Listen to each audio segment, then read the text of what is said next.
Boker Tov. Nous sommes aujourd'hui déjà le 3 Elul, Gimel Elul, et on approche à grands pas du Yom Hadin, de Rosh Hashanah, suivi de Yom Kippour.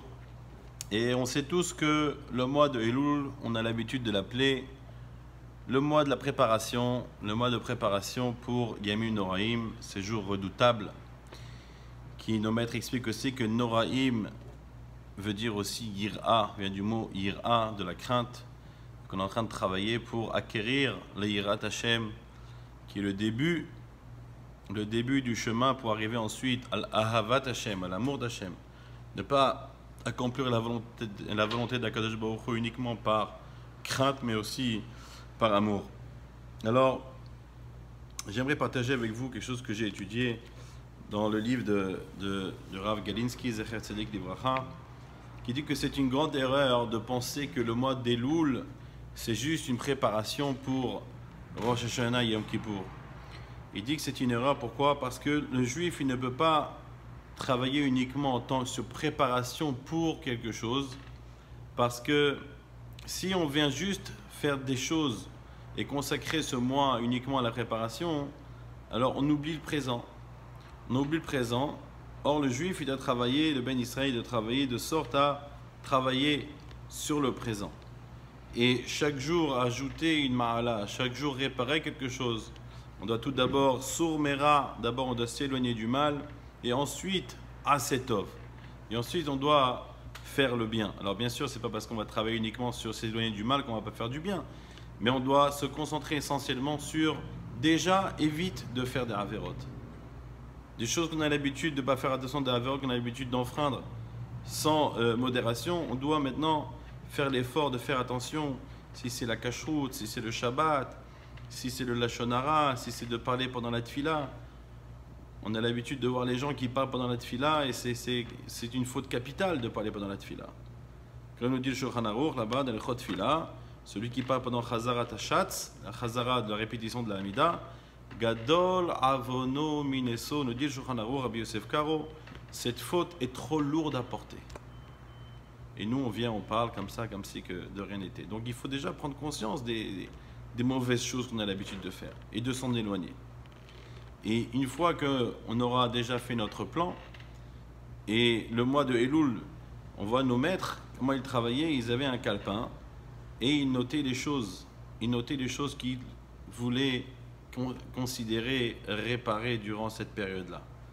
Et je pense que c'est un avantage énorme parce qu'on a toujours tendance à oublier les choses.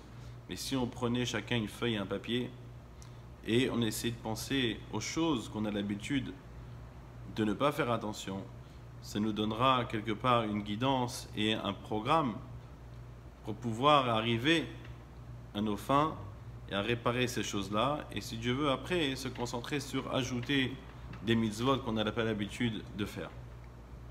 Alors, il revient sur ce point, le Rav, en disant que on ne peut pas vivre uniquement sur, oui, dans Rosh Hashanah. Pourquoi? Parce que lorsqu'on va faire une chose pareille, on va avoir tendance à procrastiner. On va repousser au lendemain, et on va repousser à la semaine d'après. Ah, ça va, il nous reste encore 27 jours jusqu'à Rosh Hashanah. On a le temps, on a le temps. T'as le temps. Quand tu arrives la veille de Rosh Hashanah, et tu te dis, ah, aujourd'hui je vais faire tchouva, et même la veille de Rosh Hashanah, et même Rosh Hashanah, même, eh ben on ne va pas faire teshuva, on ne va rien changer de notre vie. Mais ça fait des années qu'on passe des Rosh Hashanah, qu'on passe des Yom Kippour. Est-ce qu'il y a eu vraiment des changements dans notre vie? C'est ça qu'on doit se demander. Est-ce que les années passées, est-ce que vraiment on a établi des changements dans notre vie? Alors on n'arrive pas des fois à concevoir qu'il y a des choses que l'on ne fait pas correctement. Et la personne a du mal aussi à s'auto-analyser. On a du mal à reconnaître nos fautes. Donc c'est à ça que sert le travail du Moussar, de lire des livres de morale juive. Baruch Hashem, aujourd'hui les librairies sont pleines de livres. Il faut qu'ils vont venir, à travers la lecture, éveiller notre conscience et éveiller cet appel-là du mois de Elul. Alors le Rav ici nous amène une Gemara extraordinaire. Et il dit que le fait de procrastiner, le fait de repousser les choses, dans le service d'Akadosh Baruch Hu, dit ça c'est la source du problème. Et il dit qu'à travers une ligne de Gemara, dans le traité Avodah Zara, on va regarder sur un mot on va voir un mot et on va comprendre quelque chose d'extraordinaire. Il y a écrit comme ça. Il y a écrit que Moshe Rabbeinu, lorsqu'il a préparé à Israël à recevoir la Torah au Mont Sinaï, écrit Vaïtiatsevu betartit ahar. Ils se sont posés en dessous de la montagne. Il n'y a pas écrit au pied de la montagne, il y a écrit en dessous de la montagne.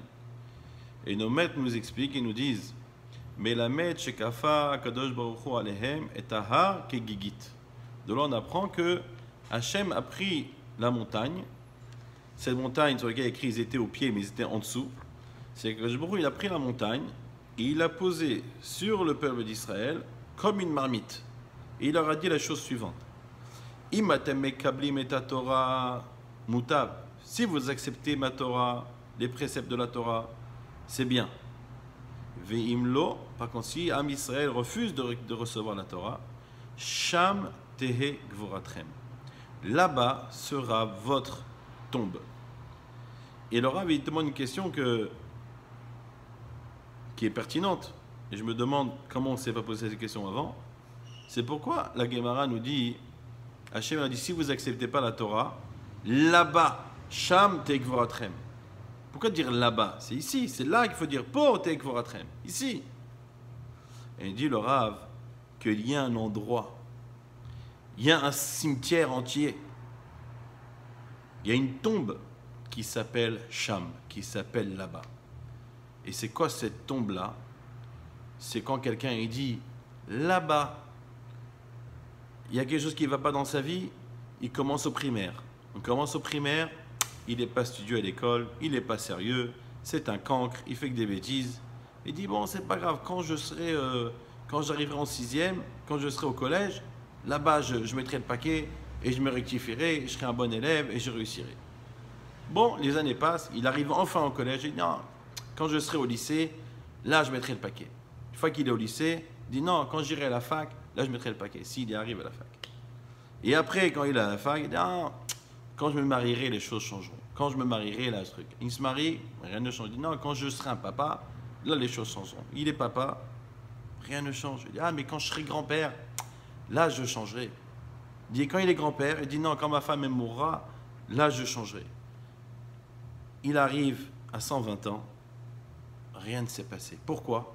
Parce que Cham, parce qu'à chaque fois il disait non, quand je serai là-bas, quand j'arriverai à telle étape de ma vie, c'est là que je ferai le changement.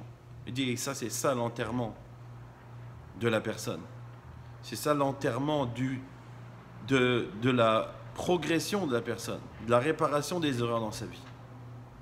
Donc on doit prendre ça en considération. Je pense que c'est un message très très fort pour pouvoir se préparer à Rosh Hashanah, à Yom Adin. Le mois d'Elul, c'est une préparation, mais ce n'est pas uniquement une préparation pour Rosh Hashanah. On ne sait pas ce que nous amènera le lendemain. Et ce qu'on doit faire, c'est essayer de faire les changements de suite. Ne pas repousser. Tu as la possibilité de faire une mitzvah, une tfila, une bracha, un slichot, un cours de Torah, une petite étude de Torah. Ça ne manque pas en ligne. Tu as un peu de temps. Allez, tu es chez le médecin, tu es dans la salle d'attente, perds pas ton temps avec un magazine. Prends un truc, écoute un shiur, lis quelque chose, lis une Mishnah. Ne procrastine pas. Je pense que c'est ça le message le plus important. Et que si on prend cette opportunité de chaque moment, c'est ça qui est écrit Ve'ata Israël. Hachem il dit et maintenant Israël. C'est-à-dire que la force c'est de dire maintenant. Pas Sham, pas plus tard, dans 1 heure, dans 2 jours, dans 1 mois, dans 1 an. Non. Ata, maintenant. C'est à toi de prendre les rênes. À ce moment-là, ne perds pas ton temps. Shana Tova à tous.